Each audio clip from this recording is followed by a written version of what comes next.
Burung Pipit, karya A.A. Nafis. Melihat sawah yang permai sembari mengunyah pisang adalah kenikmatan yang murni di sebuah sore hari. Kala itu saya duduk sembari mengeringkan keringat, usai berjalan belasan kilometer mengintari jalanan kampung di bawah langit yang benderang. Suasana saat itu terlalu baik, hampir sempurna.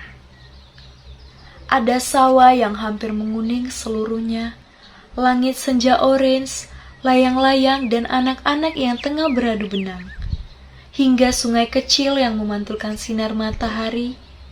Jika saat itu ada Soren's Ronan di samping saya, hari itu pasti menjadi utuh dan benar-benar sempurna. Meski saya masih meyakini bahwa kesempurnaan hakiki hanya milik Tuhan semesta. Sayang, pada akhirnya keindahan itu dirusak oleh pemandangan mengerikan. Seorang pemuda yang mungkin seusia saya membawa sarang berisi anakan burung pipit alias empirit dalam genggaman. Jantung saya berdetup kencang. Saya tak tega. Ingin rasanya saya langsung melarang, tapi saya tak berani. Saat saya tanya untuk apa, dia bilang untuk dicacah sebagai umpan memancing. Saya semakin lemas dan sore itu menjadi sore yang jauh dari kata sempurna. Seolah pisang itu jadi getir dan langit menjadi kelabu. Seandainya ada Soren's Ronan pun, sore itu sudah tak tertolong lagi. Benar kiranya, tak ada yang benar-benar sempurna di dunia ini. Berbeda dengan tikus, ia memang pantas disebut hama. Menurut saya, tikus tak punya beragam ciri yang cocok untuk diidentifikasikan dengan hama padi. Dan dia memang terasa tak layak untuk diburu. Diskriminasi hama ini memang bisa dipahami. Tikus adalah hama, titik. Namun hati saya belum bisa menerima masuknya spesies empirit dalam geng hama padi. Empirit itu pokoknya lucu, apalagi saya jarang melihat burung ini di sekitar rumah. Lebih sering melihat tikus got yang kerap masuk rumah. Tikus memang hama ambel. Dia punya tubuh dan tampilan yang hama banget, menjijikkan dan menjengkelkan. Mau memegang saja saya sungkan, baru melihat saja geli. Tapi empirit tak seperti itu. Ia lucu, kecil, imut dan bisa terbang. Belum lagi kalau mereka ada banyak, indah dipandang mata. Sayangnya, mata itu punya saya, bukan mata petani. Bagi petani, semakin banyak empirit, pertanda semakin bahayanya keberlangsungan padi mereka. Karena padi tak bisa melawan empirit dan tikus sendiri. Para petani bikin penghalau burung dari tali dan memelihara burung hantu. Rupanya, ular yang kerap diburu saat malam mengakibatkan meledaknya jumlah burung empirit dan tikus. Ya, bukan rahasia bahwa ular memang laku dijual. Kalau kata budayawan, ledakan penduduk tanpa mutu, penduduk adalah azab. Dan empirit serta tikus itu tak memberikan mutu yang baik bagi hidup petani. Alhasil saya harus merelakan anakan empirit itu dibawa pergi oleh pemuda tadi. Mau tak mau. Pemburuan ular sawah untuk dijual tadi yang menyebabkan hama semakin banyak, termasuk menyeret di si empirit yang lucu. Berat, tak harus saya terima keadaan itu, karena itu juga hasil dari kesalahan manusianya sendiri.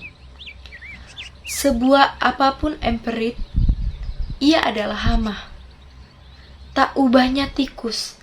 Ia tak boleh dianggap istimewa hanya karena tampilannya yang menipu. Dilema banget. Kalau tak dibunuh mengganggu petani. Kalau dibunuh, saya tak tega. Saya pikir sudah seharusnya saya bisa menerima pembasmian burung emperit yang sudah terlalu banyak jumlahnya itu.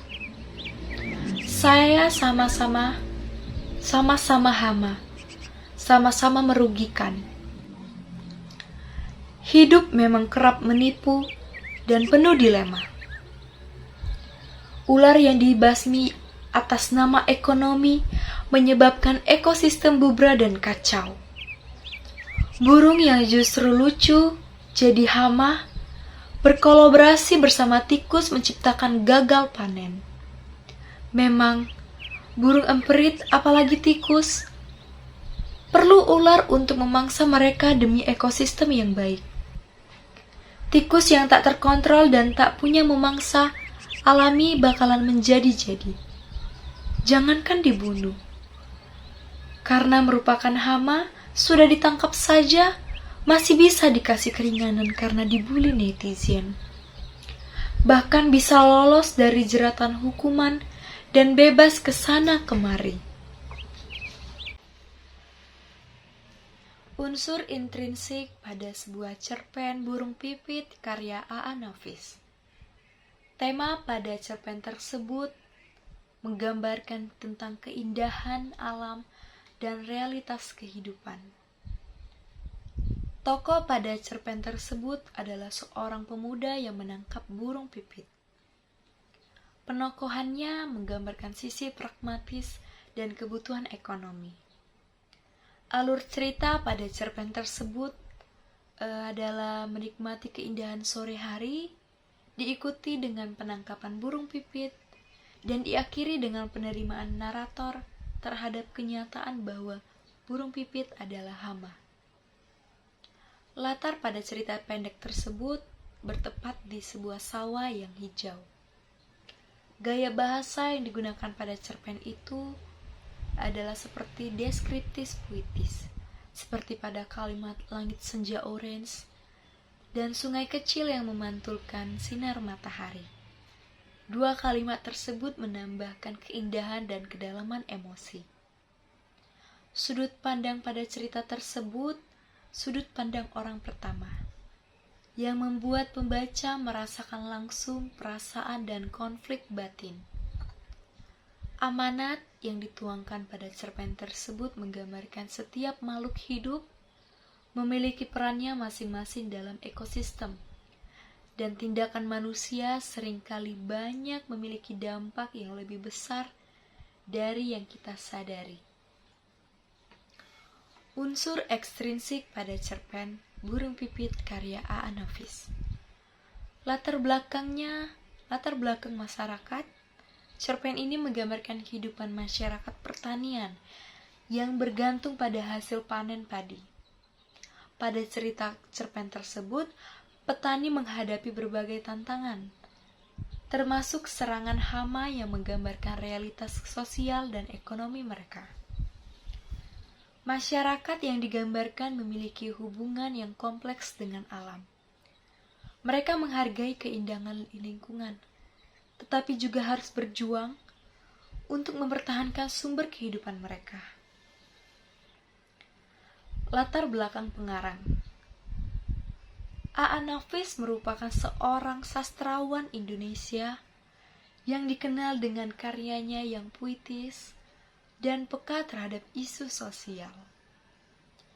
Latar belakang pendidikan dan pengalaman hidupnya di Indonesia, terutama di daerah pedesaan, mempengaruhi cara pandangnya terhadap alam dan masyarakat.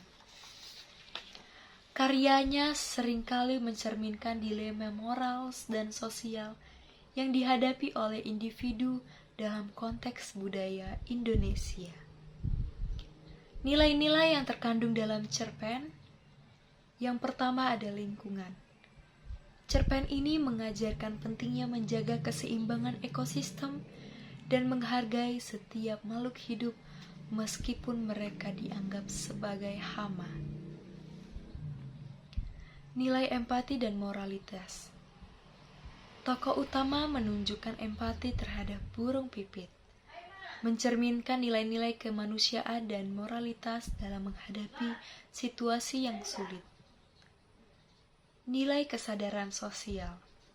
Cerita ini mengajak pembaca untuk menyadari dampak dari tindakan manusia terhadap lingkungan dan masyarakat, serta perlunya tindakan yang lebih bijak dalam pengelolaan sumber daya alam.